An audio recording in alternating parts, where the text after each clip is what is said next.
Welcome back, ladies and gentlemen. We're still with you here on Now TV International and our continued coverage, of course. We're delighted to be joined this afternoon in the studio by a very special guest, Dr. Muhammad Ibrahim Nabawi, who has a PhD in managing industrial projects and who has been living for the last 11 years or so outside of Egypt. Dr. Muhammad, thank you so much for joining us this afternoon. Thank you for you.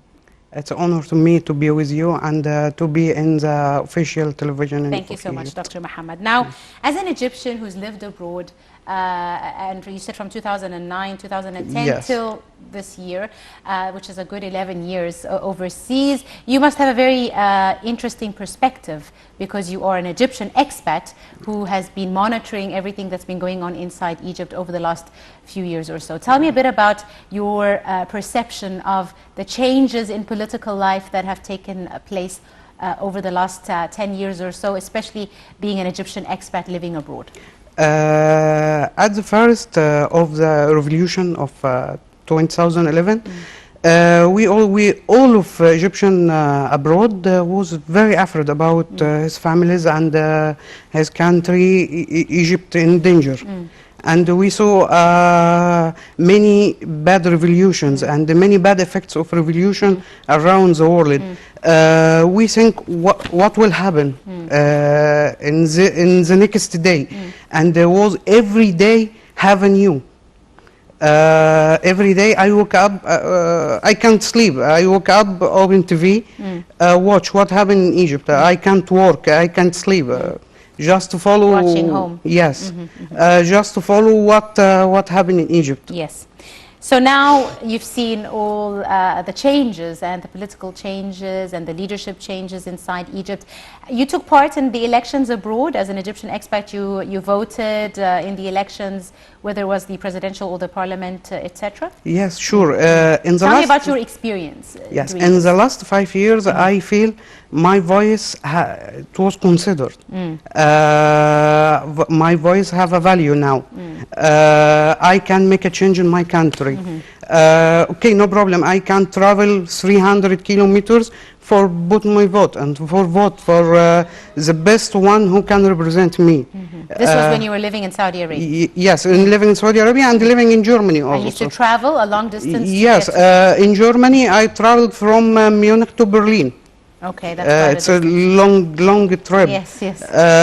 But it's the right of whom on me. I should vote for the suitable and the good one who will represent me. In the last parliamentary elections, what are the differences? I mean, in the first parliamentary elections, we went physically to the embassy or the consulate. As you said, you traveled a long distance to cast your vote. This time around, because of COVID-19 and the coronavirus pandemic, it's all through mail, fast mail, etc. Do you see this as changing the idea of voting for Egyptian expats, or were they still keen to participate in political life, even though they lived abroad? I think who will care about what will happen in Egypt, what will they want to be Egypt, what we want to do in Egypt.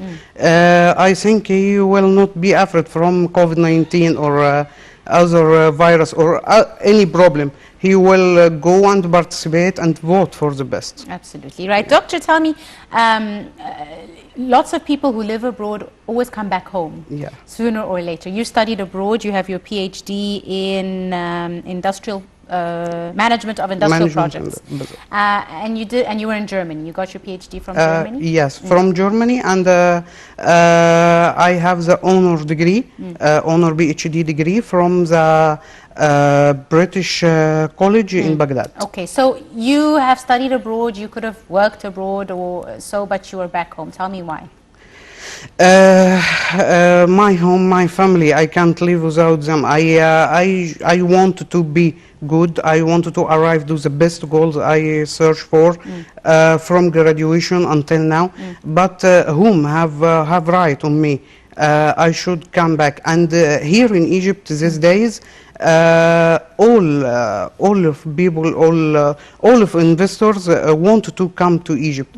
It's a good opportunity for me as a Egyptian studied abroad, and as a small investors wanted to start here in Egypt, start here in home, and now it's the climate for investment. It's very best for anyone to start a new business. Yes. Let's talk a bit about the role of the youth and how the current administration has really empowered the youth more, whether socially or politically or economically, to really take part more in life inside Egypt, giving them more power, more contact with people who can take decisions, etc. How do you see this, and has it changed your perspective as a young investor, for example, or a member of the youth who wants to come back home and start up a project? I wanted to tell you something. From 2000 to 2010, the youth in Egypt was hopeless. I can't find myself here. I can't find good opportunity here. Nobody care about what the youth need. After 2011 and after the 30th of June, and this period in Egypt, the youth feel they want to be appeared. Yes. And they want to make something to because his their country. voice now Yes, is heard, and it yes. matters. Now I can make a change. Now I can do something. Now anybody look at me. Many countries around the world. So the youth what they need. So the youth what they can. Right. So your study in industrial projects, management of industrial projects. Could you tell us a bit more about that and how this is a growing field here in Egypt? Now in Egypt, we have a very good and strong leadership. It's President Abdel Fattah al-Sisi. And we have a very professional council of ministers. And now, very soon, we have parliament. Yes. Yes. All of this parts, it's considered as a circle of good investment here in Egypt. We have many new cities, the new capital, many compounds, new compounds. Lots of different investments, yes. Now the construction field here in Egypt, it's even much bigger. Yes, growing more than many big countries. Here I can make block machines, I can make AEC machines. It's a new planet and new ideas of construction. It changes the natural of construction field here in Egypt. And now the leadership and the political system want the new, and he encourage who have the new ideas to come and to come to Egypt, and now coming to Egypt, we will help you to get the best area to build your factory, and we help to establish with you, and you can take loan. We help you to we will remove a lot of customers or a lot of taxes.